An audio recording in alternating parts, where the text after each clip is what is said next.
നമ്മൾ ആലത്തൂർ പാലക്കാട് മണ്ഡലങ്ങളിലെ കാര്യങ്ങൾ അറിയാനായിട്ട് സച്ചിനിലേക്ക് പോവുകയാണ്. സച്ചിൻ, അവിടെ സ്ട്രോങ് റൂമുകൾ തുറന്നിട്ടുണ്ട്, മറ്റു വിവരങ്ങൾ കൂടി. പ്രിയ, സ്ട്രോങ് റൂമുകൾ പോസ്റ്റൽ ബാലറ്റിൻ്റെതാണ് തുറന്നിട്ടുള്ളത്.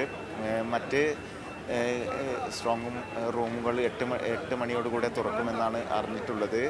പാലക്കാട് ആലത്തൂർ മണ്ഡലങ്ങളെ സംബന്ധിച്ചിടത്തോളം പാലക്കാട് മണ്ഡലത്തിൽ 14 ടേബിളുകളും അതുപോലെ തന്നെ ആലത്തൂരിൽ 11 ഹാളിലുമായിട്ടാണ് വോട്ടെണ്ണൽ ക്രമീകരിച്ചിരിക്കുന്നത്.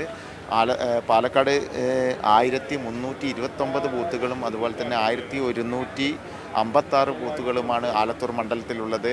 ഇരു മണ്ഡലങ്ങളിലും വലിയ രീതിയിലുള്ളൊരു പോരാട്ടം തന്നെയാണ് നടന്നിട്ടുള്ളത്. കാരണം CPMൻ്റെ പോളിറ്റ് ബ്യൂറോ അംഗം കൂടിയായിട്ടുള്ള A വിജയരാഘവനാണ് പാലക്കാട് LDFൻ്റെ സ്ഥാനാർത്ഥി. ആലത്തൂരിനെ സംബന്ധിച്ചിടത്തോളം ആലത്തൂരിൽ സംസ്ഥാനത്തെ ദേവസ്വം മന്ത്രിയും ഏറ്റവും ജനകീയനായിട്ടുള്ള വ്യക്തിയുമായ കെ രാധാകൃഷ്ണനാണ് ആലത്തൂരിലെ LDFൻ്റെ സ്ഥാനാർത്ഥി. ഇരു മണ്ഡലങ്ങളിലും വാശിയേറിയ പോരാട്ടമാണ്. കാരണം കഴിഞ്ഞ കാലങ്ങളിലൊക്കെ ഇടത് പക്ഷത്തിൻ്റെ ശക്തി കേന്ദ്രമാണ് ആലത്തൂരും അതുപോലെ തന്നെ പാലക്കാടും. ഏകദേശം ഒരു 10 മണിയോടുകൂടെ ആലത്തൂരിലെയും പാലക്കാടിലെയും ബലങ്ങളുടെ ട്രെൻഡ് നമുക്ക് മനസ്സിലാക്കാൻ വേണ്ടി സാധിക്കും. കാരണം തുടക്കത്തിൽ തന്നെ LDFൻ്റെ ശക്തമായ കോട്ടകളിൽ തന്നെയാണ് വോട്ടെണ്ണൽ തുടങ്ങിയാൽ തന്നെ ആരംഭിക്കുന്നത്.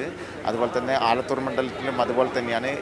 എല്ലാ നിയമസഭാ മണ്ഡലങ്ങളിലും LDFൻ്റെ സാരഥികളാണ് നിലവിലുള്ളത്. അതുപോലെ തന്നെ പാലക്കാട്, മണ്ണാർക്കാട് തുടങ്ങിയ മണ്ഡലങ്ങളിൽ മാത്രമാണ് പാലക്കാട് ലോക്സഭാ മണ്ഡലത്തിൽ UDFന് സ്വാധീനമുള്ളത്. നിലവിൽ വലിയ രീതിയിലുള്ള ഒരു പ്രവർത്തനം തന്നെയാണ് പോളിംഗ് ബൂത്തിൽ ഇപ്പോൾ നടന്നുകൊണ്ടിരിക്കുന്നത്. 4 മണിയോടുകൂടെ ഉദ്യോഗസ്ഥരും അതുപോലെ തന്നെ രാഷ്ട്രീയ പാർട്ടി പ്രതിനിധികൾ ഇവിടെ എത്തിയിട്ടുണ്ട്. പ്രിയ, ശരി, ആലത്തൂർ പാലക്കാട് മണ്ഡലങ്ങളുടെ വിവരങ്ങളാണ് സച്ചിൻ നൽകുന്നത്.